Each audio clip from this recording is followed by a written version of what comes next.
नमस्ते प्रणाम। तो फाइनली आपका इंतजार हो गया ख़त्म। फिर से लेकर के आ रहे हैं आपके ट्रेंडिंग स्टार और हमारे ट्रेंडिंग स्टार खेसारी लाल यादव जी एक और धमाकेदार सॉन्ग जिसका नाम है माल के मोबाइल। जी हाँ दोस्तों, आप सही सुन रहे हैं, ये गाना लेकर के आ रहे हैं खेसारी लाल यादव जी फिर से माल के मोबाइल। इस गाने को रिलीज़ किया जाएगा अन्नपूर्णा फिल्म्स के यूट्यूब चैनल पे। कल सुबह टीजर इसका आ जाएगा अन्नपूर्णा फिल्म्स के यूट्यूब चैनल पे। जी हाँ दोस्तों, आप सही सुन रहे हो, और इस गाने को गाए हैं हमारे ट्रेंडिंग स्टार खेसारी लाल यादव और सेल्फी राज। जी हाँ दोस्तों, इस गाने को लिखे हैं अखिलेश कश्यप।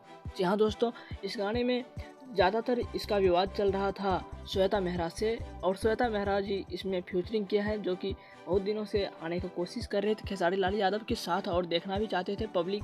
और बताया जा रहा है कि ये गाना बहुत ही ब्लॉकबस्टर होने वाला है। इस गाने को आप लोग आशीर्वाद प्यार दीजिएगा। कल टीजर आ रहा है अन्नपूर्णा फिल्म्स के यूट्यूब चैनल पे माल के मोबाइल का। जी हाँ दोस्तों, आप लोग देखिएगा और आशीर्वाद प्यार दीजिएगा। तब तक के लिए हम चलते हैं, आप हमारे चैनल को सब्सक्राइब कर लीजिए। बाय बाय, जय हिंद।